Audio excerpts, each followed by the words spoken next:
Hai, gue mau nanya sesuatu ke kalian. Kalau gue nyebut kata keluarga, apa sih yang pertama muncul di benak lo? Mungkin banyak dari lo bakal mikirin hal-hal yang positif. Mungkin dari sebagian dari kalian lagi kangenin ayah, ibu kalian, atau kakak adik kalian. Tapi ada juga yang gak seberuntung kalian, atau orang-orang yang memikirkan hal yang positif ketika mendengar kata-kata keluarga.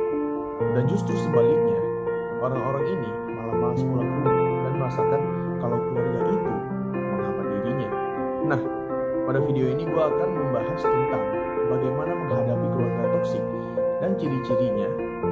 Yang pertama, keluarga toksik itu gimana sih? Well, ciri-cirinya ada banyak, dan mungkin salah satu ciri-ciri yang gue sebutin ini ada terjadi di keluarga lo tanpa lu sadari ataupun tidak. Ciri-ciri yang pertama dari keluarga toksik adalah lu diberikan standar yang tidak realistis. Sudah sewajarnya masing-masing anggota keluarga memiliki perannya masing-masing dalam sebuah keluarga. Misalnya, seperti ayah diharuskan untuk bekerja, ibu mengurus rumah tangga, kakak untuk menjaga adik, dan itu wajar. Tapi seharusnya tugas-tugas atau standar-standar ini di dalam sebuah keluarga tidak mengganggu aktivitas yang seharusnya dilakukan oleh anak. Dan kalau standar-standar yang diberikan orang tua sudah mengganggu kegiatan yang seharusnya dilakukan oleh anak, seperti belajar, bermain, atau interaksi sosial, maka ini bisa dikatakan adalah keluarga yang toksik. Misalnya ketika anak disuruh menjadi orang lain atau memasuki fakultas yang tidak kita inginkan, memiliki pekerjaan tertentu yang tidak kita inginkan juga, dan standar lainnya yang membuat kita menjalani hidup ini seperti serasa terpaksa. Dan ciri-ciri yang kedua adalah di mana kita tidak mendapatkan hak atau kebutuhan kita sebagai anggota keluarga. Keluarga itu sewajarnya memiliki peran untuk memberikan kita privasi, kedisiplinan, dan kasih sayang, pendidikan yang cukup, dan memenuhi kebutuhan dasar kita, terutama kepada anak agar kebutuhan anak terpenuhi. Jika secara sengaja keluarga kita tidak memberikan aspek-aspek ini, kemungkinan keluarga kita adalah keluarga yang toksik. Selanjutnya, lu selalu dikritik dan disalah-salahin dengan cara yang tidak tepat.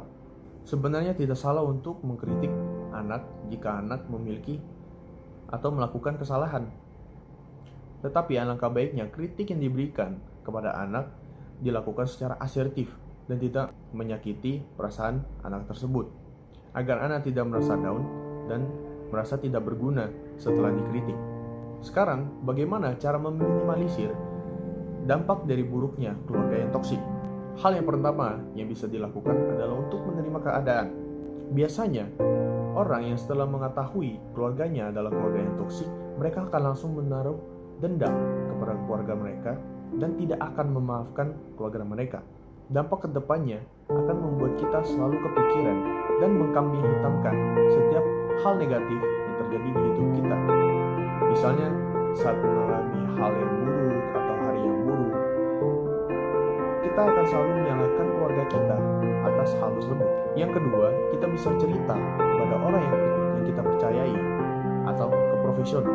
Ini berhubungan dengan poin yang pertama, di mana kita belum ikhlas dengan keadaan pada masa lalu kita, dan kita tidak bercerita atau membagi beban kita kepada orang lain.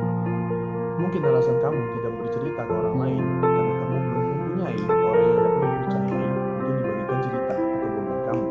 Kalau kamu bingung untuk bercerita ke siapa, kamu bisa datang ke profesional untuk menceritakan cerita masa lalu kamu. Mengapa ini sangat penting? Karena jika kamu tidak bercerita ke orang lain, maka beban ini kamu pikul sendiri dan menjadi beban di pikiran kamu sendiri.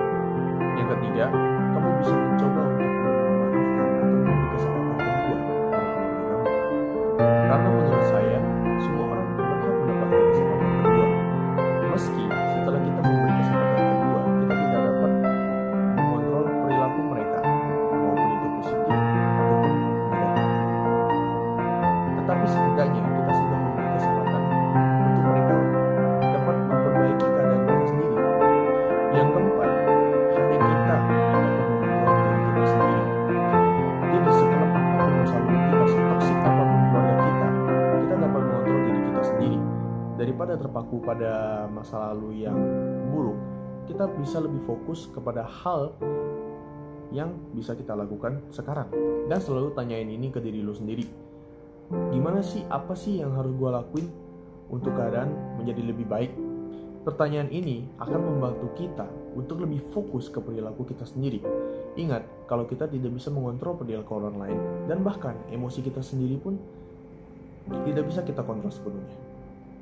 Jadi lebih baik kita lebih fokus ke perilaku yang baik yang bisa kita lakuin. Seperti memaafkan orang tua kita, bercerita kepada sahabat kita, ataupun fokus pada karir kita, dan lain-lain. Itu aja yang bisa gue bagiin ke kalian. Terima kasih yang udah nonton. Bye.